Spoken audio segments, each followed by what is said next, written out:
A Agência Nacional de Telecomunicações, a Anatel, já concedeu a autorização de licenciamento e ativação de estações de 5G para 487 municípios brasileiros. A última liberação foi concedida a 347 cidades, com variado número populacional em todas as regiões do país. Com isso, 40% da população brasileira tem potencial para receber a tecnologia, de acordo com as ativações das prestadoras.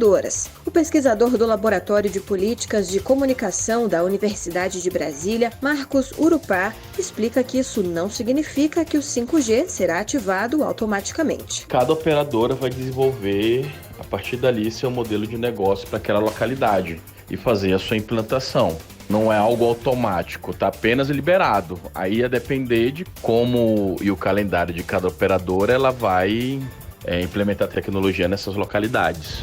Marcos Urupá explica que a principal mudança que o usuário vai sentir com o 5G em relação à tecnologia anterior é a velocidade de conexão. Você tem realmente uma capacidade de velocidade muito maior que o 4G.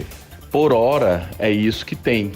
Porque o 5G depende muito ainda, para ter sua efetividade plena, da elaboração e implementação de determinadas aplicações e tecnologias mesmo. Envolve política industrial, né? Por exemplo, carros autônomos, né? Vai ter que ter todo o desenvolvimento, para além do trabalho das operadoras, de um mercado do setor automobilístico que implemente esse tipo de veículo capaz de ser controlado por ondas milimétricas, por exemplo. O prazo obrigatório para as operadoras estabelecerem a tecnologia 5G vai até 2025. Reportagem Paloma Custódio. O tempo médio para abrir um negócio no Brasil em janeiro de 2023 foi de 22 horas, o menor já registrado no país. No mesmo mês do ano passado, eram necessários 2 dias e 7 horas. Os dados são do mapa de empresas feito pelo Ministério do Desenvolvimento, Indústria, Comércio e Serviços em parceria com o Serco. O economista e professor William Bagdasarian destaca a importância de construir um ambiente que estimule a abertura de negócios para o crescimento econômico do país. A grande mensagem abrangente dessa questão do tempo de abertura de um dia é que é muito importante que a gente trate o nosso ambiente de negócios como uma coisa realmente prioritária, para que nossos empresários possam gerar mais empregos, para que os estrangeiros possam vir investir no nosso país, para que com isso a gente diminua o nível de desemprego, gere renda para uma população que tem uma renda per capita que poderia ser bem melhor. Para o presidente da Frente Parlamentar pelo Brasil Competitivo, o deputado federal Arnaldo Jardim, do Cidadania de São Paulo, a atuação do Congresso Nacional tem sido fundamental para melhorar o ambiente de negócios.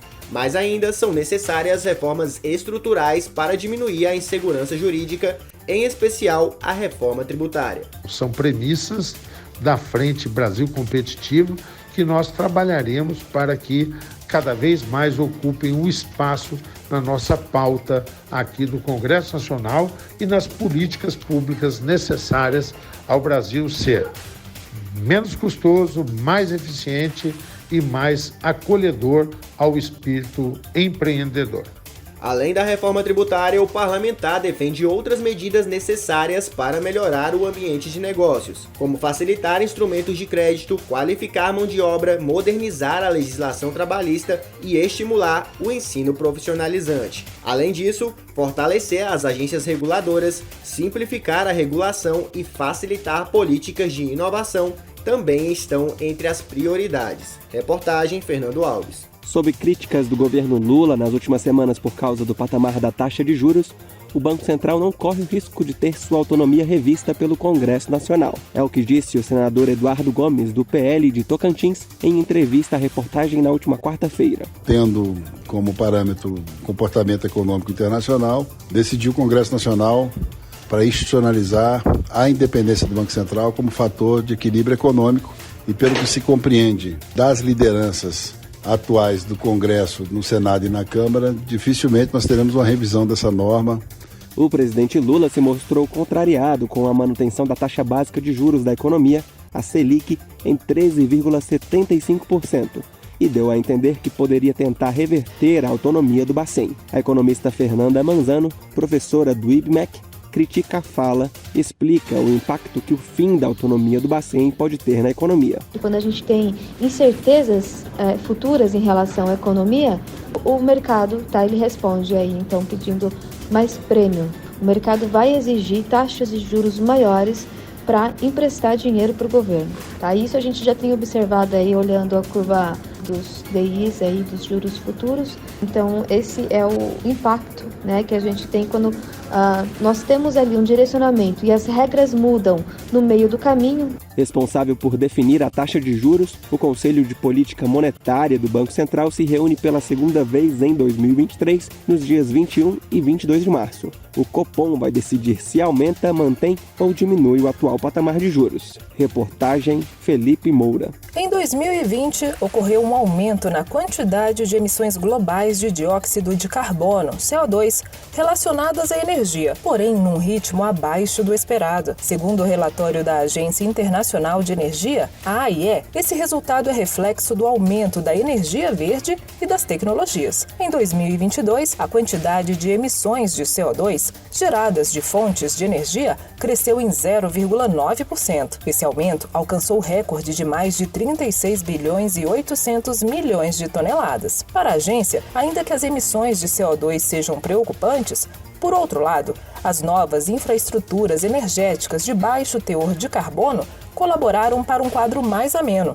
No ano passado, mais de 90% do crescimento da produção de eletricidade ocorreu por causa das energias renováveis. Num cenário global, as emissões fonte do petróleo aumentaram 2,5%, mas continuaram abaixo dos níveis pré-Covid. A China ficou sujeita às restrições da pandemia, porém manteve o nível de emissões. O economista especialista em meio ambiente, Helber Albuquerque, reforça que a adoção de tecnologias verdes e a mudança da matriz de produção energética ajudam muito a melhorar o cenário climático atual, mas lembra que apenas alguns países aderiram a uma postura sustentável.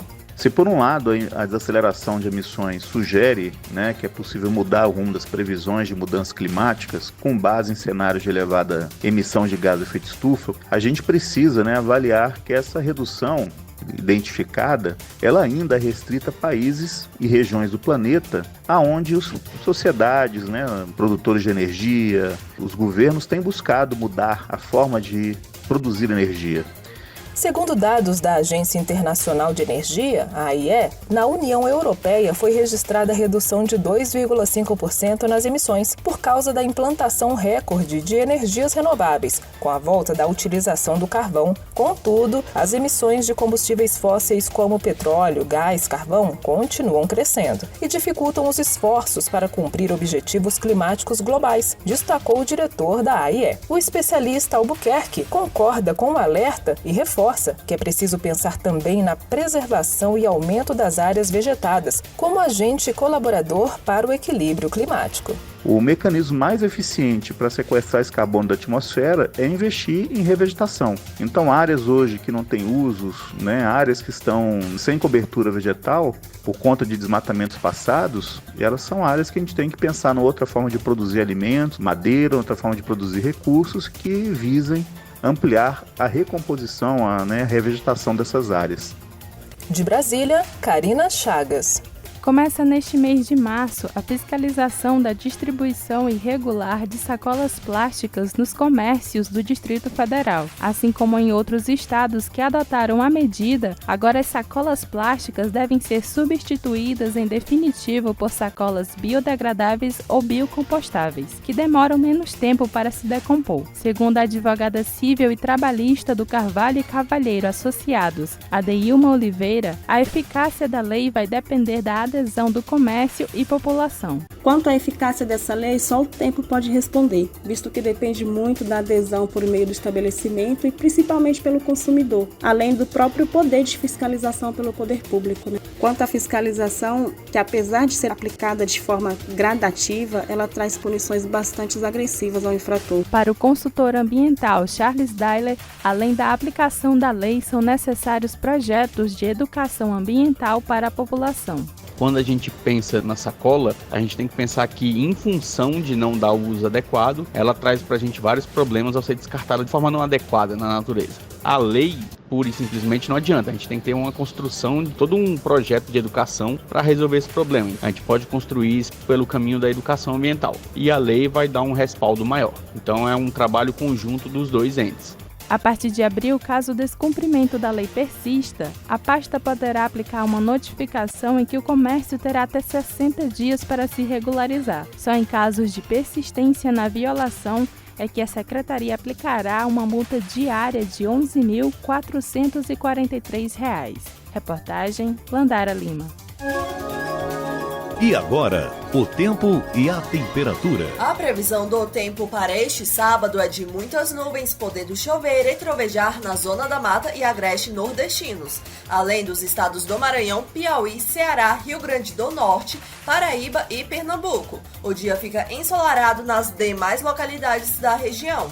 A temperatura mínima fica em torno de 16 graus e a máxima pode chegar aos 37 graus. A umidade relativa do ar varia entre 55% e 100%. As informações são do Instituto Nacional de Meteorologia. Natália Guimarães, o tempo e a temperatura.